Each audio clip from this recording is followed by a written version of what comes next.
Here's the other part. Here's the other area where you received a little pushback this week, Brad.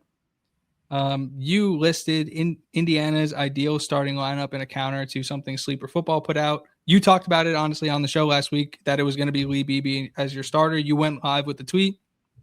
A lot of Kobe Martin fans out there in the Indiana fan base. One particularly, a lot of Turbo fans too.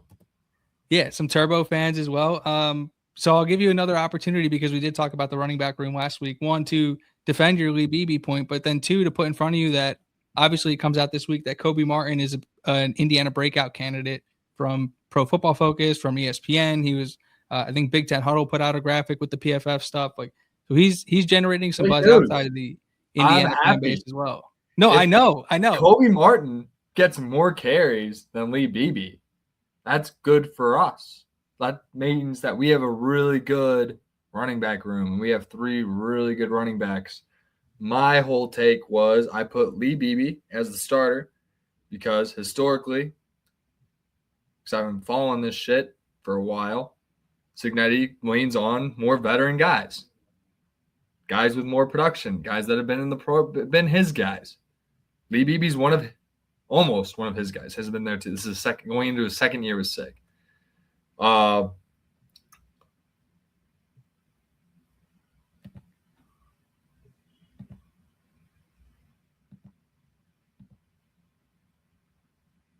Kobe Martin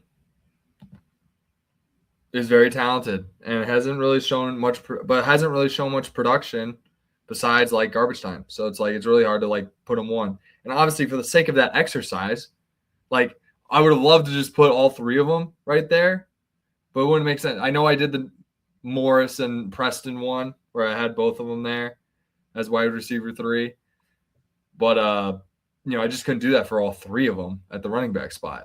Ideally, if I were to change it, I would have gone Lee Beebe, Turbo Richard, because Turbo Richard was the leading rusher at Boston College. So, and Lee Beebe was the leading rusher at UAB before he came to Indiana. And he's a 5th-year senior. Turbo is a true junior, and Kobe Martin is also a year 3 sophomore. So, those 3 are ready to go. It's going to be one of the more as of right now, probably one of the better running back rooms I can think of off the top of my head. But obviously, that's because I follow this team so closely. I'm cautious to call them best running back room in the country because I'm sure there's a lot of dogs out there, and I'm sure people have it. But it's hard to imagine someone has the same level of depth that we do, given all the portal stuff that's been happening. You would have to think it's somewhere of the blue bloods, the Ohio States, the teams bringing in really good recruiting classes year in, year out. Actually, I already know who the best running back room in the country is, and it's one of our rivals in the Big Ten, one of our big rivals, big ones, historic Big Ten rivalry that we have. Oregon. It's a one-sided rivalry. We've swept them since they came into our conference, but it is a big rivalry. I mean, I guess rivals is the right way to put it. It's competitive. Friendly, competitive. Yeah, I would say Davison and De'Aaron Hill, those guys coming back, that's big for them. They're going to be really strong at that. That is master the eye test. That is the most proven duo together in that system. We'll see how they do post Will Stein. We'll see. Losing a lot of that O-line, we'll see. But for me, that's the best O-line, the running back room going into this year, because you have to go off past production. Now, if we're going to try to predict the future, I like where we're at. Kobe Martin could break out. Turbo can take another step and leave Lee Beebe in more of a limited role, which I think would be a great thing. We shouldn't be reliant on a 5th-year power back coming off an ACL injury. We should be spreading the wealth. And we historically do split carries anyway, so I don't really understand what the big hubbub was about. It's almost they're talking in a sense that Turbo Richard's going to be the guy and Kobe Martin's going to be the guy. It's none of them are going to be the guy. They're all the guys. They're all going to play. They're all going to play the Ninja Turtles, fellas. Is everybody they split the carries. They wanted to go 3-headed monster last year. Lee Beebe gets hurt. They go 2. Now they're going to try to do it again. Lee Beebe, Martin, and Turbo Richard. That's a big reason why Malik Brown isn't a Hoosier. Guy that was on campus went to Texas. By the way, Texas has a really strong group now. I'm thinking about Brown and Hollywood Smothers, another good group. Yeah, I like our group. All three of those guys are going to be big parts of this offense. And I could care less who's actually the guy. And I could even care less about being right. Like saying like, yeah, long term, like Kobe Martin and Turbo Richard are probably going to have better careers than Lee Beebe. Going into 2025, Lee Beebe's the guy because he's a redshirt senior. That's all I was saying. Maybe we were missing the ball. No, I get it. I wanted to give. I saw you think, going back and forth. I wanted to give. I think Martin's going to be the best out of all three of them long term, but I'm taking Lee Beebe as my guy to start the year. He's the 5th-year senior. He's holds on to the ball. He's a good player, and yeah, when we were going up against Ohio State, it was really nice to have a 23-year-old toting the rock. That's all I'll say. It was really nice to have that, as opposed to like a 21-year-old, like a younger Roman Martin.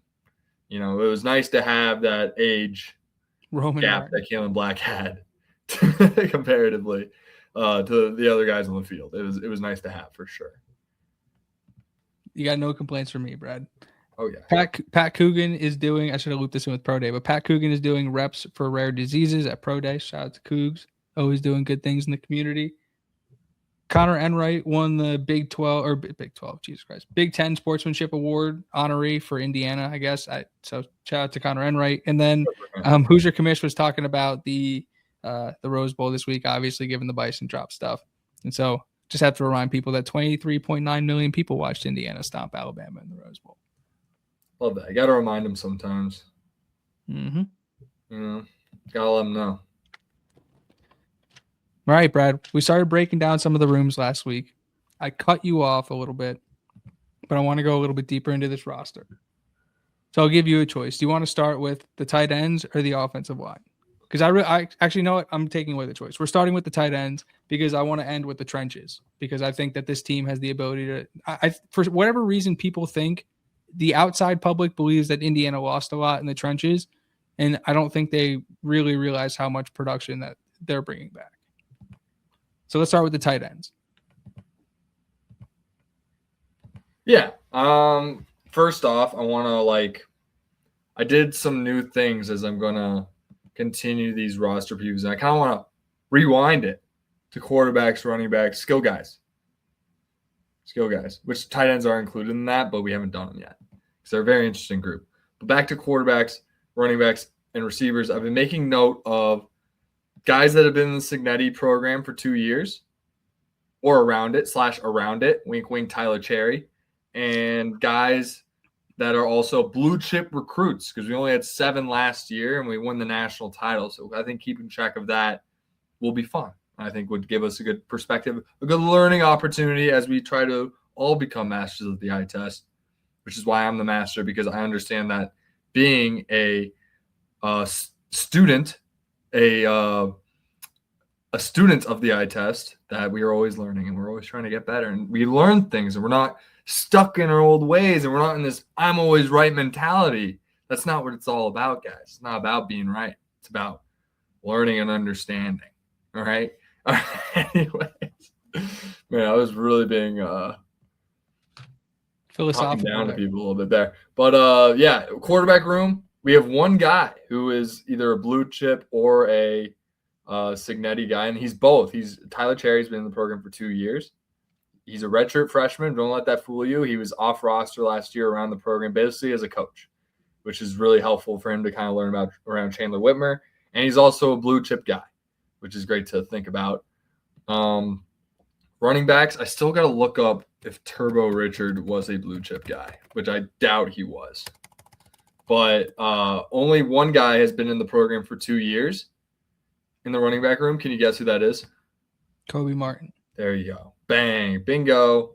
Kobe Martin, the other guy who's been in it for 3 years. And Turbo is not a composite blue chip recruit, even though the blue chips are so there's so many guys that just miss the blue chip mark by so little, but we'll just track it, just to see, what's going on. It doesn't matter in a macro sense, it matters in a micro sense, or in a macro sense. It doesn't matter in a micro sense, it matters in a macro sense, right? Because as we get more blue chips and more guys beat out those blue chips, it means we have really good players. Yes, that's how it works. There we go. We acknowledge that. Cool. And then in the receiver room, we have 2 blue chips, Nick Marsh and Shaz Preston, blue chip guys, and then one guy who's been in the system for 2 years, and that is Charlie Becker from Nashville, Tennessee. So that's a really strong room. And you got 2 blue chips matched with the guys who've been in the Cincinnati system for 2 years. 3 of those guys are going to be really good. Tyler Morris might also be a blue chip, which is a big reason why I have this. Well, it's also funny, Brad, 2 of the guys you mentioned as being in the program for longer than 2 years are both Tom Allen guys. And Charlie Becker and Kobe Martin. Yeah, but they're Cignetti guys now. They're full-blown Cignetti guys, but they were recruited. Like, obviously, yes, players develop players, but Cignetti provides coaches find success because they provide an environment where that can thrive. Right? No, I'm with you. I'm just saying, like, I do like to point that out, that those guys were coming to Indiana before. Like, Cignetti kept them in the program, and obviously, the longer you spend with Cignetti, the more of a Cignetti guy you become. But somehow Davion Chandler not a blue chip guy by this measurable, even though we're very, very high on him.